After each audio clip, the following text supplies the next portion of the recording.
नमस्कार दोस्तों, आपका स्वागत है मथुरा न्यूज़ 24 में। मैं हूं आपके साथ पवन ठाकुर। बहुत ही कम दिन शेष रह गए मतदान में। 4 मई को होने वाला मतदान, प्रथम चरण का जो मतदान है वो 4 मई को होगा।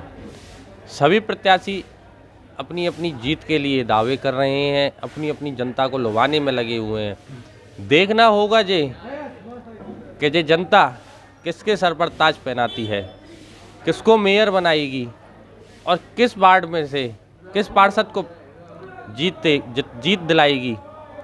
इस वक्त हम मौजूद हैं वार्ड नंबर 70 में। शनि बिहारी मंदिर पर हम बैठे हुए हैं इस वक्त, और हमारे साथ एक ऐसे प्रत्याशी हैं जो जब पिछले 5 साल पहले चुनाव हुए थे तब भी चुनाव लड़े थे, और पिछली बार जब चुनाव में इनको हार का सामना करना पड़ा था। कमल के फूल पे जो प्रत्याशी थे वैभव अग्रवाल, वो चुनाव जीते थे। इस बार इन्होंने जो चुनाव चिन्ह चुना है वो कुछ अलग ही है, गुलाब का फूल। एक तरफ कमल का फूल है और एक तरफ गुलाब का फूल है। अब देखना ये होगा क्या गुलाब का फूल कमल के फूल पे भारी पड़ता है या नहीं पड़ता। इस वक्त हमारे साथ मौजूद हैं दीपक पारा सर, जिनका चुनाव चिन्ह गुलाब का फूल है और निर्दलीय प्रत्याशी हैं ये वार्ड नंबर 70 से। इनसे जानेंगे कि क्या रहेंगे इनके चुनावी मुद्दे और जनता के बीच ये किन चुनावी मुद्दों को लेकर आए हैं।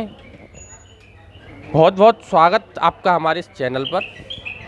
सबसे पहला मेरा सवाल रहेगा जी, आप पिछली बार कितने मतों से हारे थे? मैं पिछली बार बहुत बुरी मतों से हारा था और मेरा शायद चौथा या 5वां नंबर रहा था। पिछली बार बात ऐसी थी कि मैं अचानक चुनाव में कूदा था। पूरा बाट या पूरा वृंदावन ये नहीं जानता था कि दीपक पारासर नाम का व्यक्ति कभी चुनाव लड़ सकता है। इस बार जान गए सब? इस बार सबको जाना गया है, सबको बताया गया है। पिछला चुनाव में लड़ा, सबके सामने गया, घर घर जाके मैंने वोट मांगी, सबके सामने अपने मुद्दे रखे। पिछली बार आशीर्वाद नहीं मिल पाया, लेकिन इस बार जनता का, जनार्दन का और सभी ब्रजवासियों का भरपूर आशीर्वाद मुझे मिल रहा है। आपने कांग्रेस से भी आवेदन किया था और आपको टिकट भी मिल गई थी, मतलब जो बी फॉर्म आता है वो आपके नाम का आया था। उसके बाद राहुल शुक्ला ने ले लिया, उसमें क्या कहेंगे आप?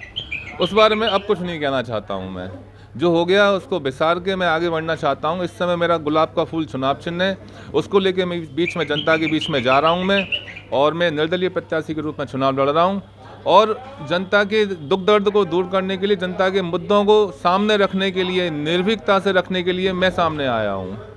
और रही बात और किसी प्रत्याशी की, वैभव अग्रवाल की या अन्य किसी प्रत्याशी की, या प्रहलाद वल्लभ गोस्वामी जी भी चुनाव लड़ रहे हैं, तो मेरा मुकाबला सभी प्रत्याशियों से है। और सभी प्रत्याशियों से मैं इस समय मैं जानता हूं कि मैं लीड बनाए हुए हूं ठाकुर जी की कृपा से। क्या चुनावी मुद्दे रहेंगे इस बार आपके? देखो, सबसे बड़ा चुनावी मुद्दा आज की जो आप वार्ड नंबर 70 में देखेंगे, वार्ड नंबर 70 बिहारीपुरा, जैसे वार्ड का नाम ही बिहारीपुरा है, और आजकल बांके बिहारी मंदिर काफ़ी फेमस चल रहा है। किस चीज़ को लेकर के? कॉरिडोर को लेकर के। कॉरिडोर का मुद्दा एक सबसे बड़ा मुद्दा है। कॉरिडोर बनाने के लिए सरकार बहुत उतावली है, लेकिन मुझको लगता है कि सरकार बिना कॉरिडोर बनाए भी यहाँ की व्यवस्था को सुधार सकती है, क्योंकि कॉरिडोर यदि बनेगा तो यहाँ पर लोगों को बहुत नुकसान होगा, उनका घर जाएगा, उनके मकान दुकान जाएंगे। और सरकार की इस विध्वंसकारी नीति का मैं शुरू से विरोध कर रहा हूँ, आगे भी विरोध करता रहूँगा, क्योंकि सरकार यदि चाहे तो थोड़ा आमूल चूल परिवर्तन करके ही कॉरिडोर नहीं बने, उसी में व्यवस्था संभाल सकती है। कॉरिडोर से बड़ा मुद्दा तो जमुना का है।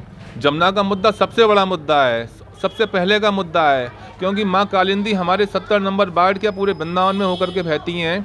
और सन 2013 में जब जमुना मुद्दा आंदोलन छिड़ा गया था तो मैंने उसमें बढ़ चढ़ के मैंने हिस्सा लिया था। संत जय कृष्ण दास जी के संरक्षण में मैं उससे जुड़ा था। हम लोग दिल्ली भी गए थे यहाँ से, और बड़े बड़े वादे उस समय किए गए। सरकार भी बदली गई। उस समय ये कहा गया कि हरियाणा में कांग्रेस की गवर्नमेंट है, या दिल्ली में कांग्रेस की गवर्नमेंट नहीं है, या यूपी में समाजवादी की गवर्नमेंट है।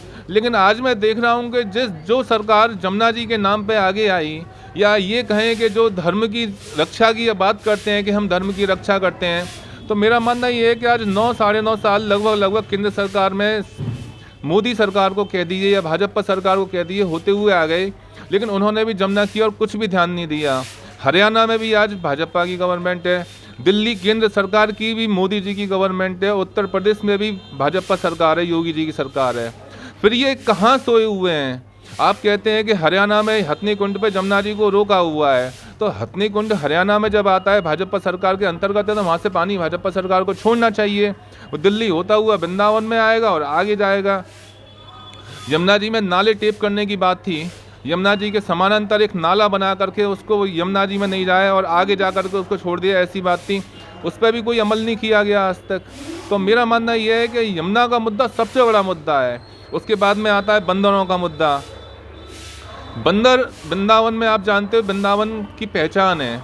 वृंदावन जब यहाँ पे सब कोई नहीं था, जब एक भी इंसान नहीं था, जब भी यहाँ मोर बंदर हुआ करते थे, तो मंकी सफारी बनाने के लिए सरकार से बोला गया था कि मंकी सफारी बनाइए, तो सरकार ने मंकी सफारी की ओर भी बिल्कुल ध्यान नहीं दिया। मैं पहले भी कई इंटरव्यू में बोल चुका हूँ, अब भी बोल रहा हूँ, यदि सरकार सक्षम नहीं है मंकी सफारी बनाने में, तो हमको प्रयासरत है, हमको ज़मीन उपलब्ध कराए, हम मंकी सफारी बनाएंगे। कैसे भी बनाएंगे, भीख मांग के बनाएंगे, लेकिन मंकी सफारी बनाएंगे। आप पर एक आरोप सिद्ध होता है कि आप एक डमी प्रत्याशी के रूप में इस बार चुनाव में खड़े हुए हैं। ये देखो, चुनाव है, हर तरीके के हथकंडे हर कोई अपनाता है। आपने अभी कही कि मेरे को कांग्रेस की टिकट मिली थी, और मेरे को कांग्रेस की टिकट, कांग्रेस पार्टी ऐसी तो टिकट मुझे दे नहीं देगी। जब मुझको टिकट मिली, जब मैं लड़ता, जब भी वो ऐसे ही कहते। हाँ, लेकिन मेरी टिकट जो चुरा के ले गया है वो इन बातों को कर रहा है, मुझे मालूम है। मैं कोई डमी कैंडिडेट नहीं हूँ। मैं किसी कैंडिडेट की बात नहीं कर रहा हूँ। मेरे पास जब मैं सर्वे कर रहा था वार्ड में, तो मुझसे कुछ जनता ने कहा था, मैं किसी कैंडिडेट के आरोप प्रत्यारोप की बात नहीं कर रहा हूँ, मैं जनता की बात कर रहा हूँ। जनता से, देखिए मेरा काम है जनता की बात, मैं जनता की बात कर रहा हूँ। मुझसे जनता ने कहा है कि आप एक डमी प्रत्याशी के रूप में इस बार चुनाव लड़ रहे हैं। ऐसा है, जनता के बीच में ये भ्रम फैलाया गया है ना। मैं कोई डमी कैंडिडेट नहीं हूँ। मैं तो 5 साल का जो विरोध है जिस व्यक्ति के खिलाफ, उसके खिलाफ चुनाव लड़ रहा हूँ। मैं पिछला चुनाव भी लड़ा था और इस बार मैं जीतने के लिए चुनाव लड़ रहा हूँ। लेकिन जो इस बात को फैला रहे हैं डमी कैंडिडेट, तो वो इस बात को वो सिद्ध कर रहे हैं कि वो डमी कैंडिडेट नहीं है। मैं तो चुनाव लड़ रहा हूँ और ठाकुर जी के पास से मैं आज फाइट में हूँ, तो मैं डमी कैंडिडेट कैसे हो सकता हूँ? कोई बात नहीं है, चुनावी हथकंडे होते हैं, सबको फेंकने चाहिए, लेकिन इतनी निम्न स्तर पर जाके बातें नहीं करनी चाहिए। वो भी एक ऐसे व्यक्ति के सामने जो जमुना आंदोलन से जुड़ चुका है, जो बंदर आंदोलन से जुड़ चुका है, जो कॉरिडोर से जुड़ चुका है। और रेलिंग का मुद्दा सबसे पहले उठाने वाला ये दीपक पाराशर, और सब तो बाद में कूदे उसमें, अपना श्रेय ले लेके अपने घर पहुंच गए।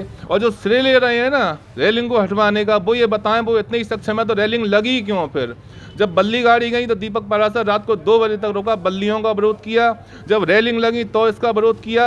और जब रेलिंग हटने की बात आई, जब आंदोलन की बात आई, हमने सभी लोगों के बीच में बैठ करके जब आंदोलन की रूपरेखा तय करी, जब सरकार बैकफुट पे आई, तो जो रेलिंग को लगवाने वाले हैं ना, जो रेलिंग लगते समय जो चूं भी नहीं बोले, वो ही आगे रेलिंग को उठा के ये दिखा रहे थे रेलिंग उनने उठाई है, बल्कि रेलिंग उठाने वाला सबसे आगे दीपक पाराशर था। उसका वीडियो काट के अपना वीडियो डाल दिया गया। क्या चुनावी मुद्दा रहेगा इस बार? देखिए,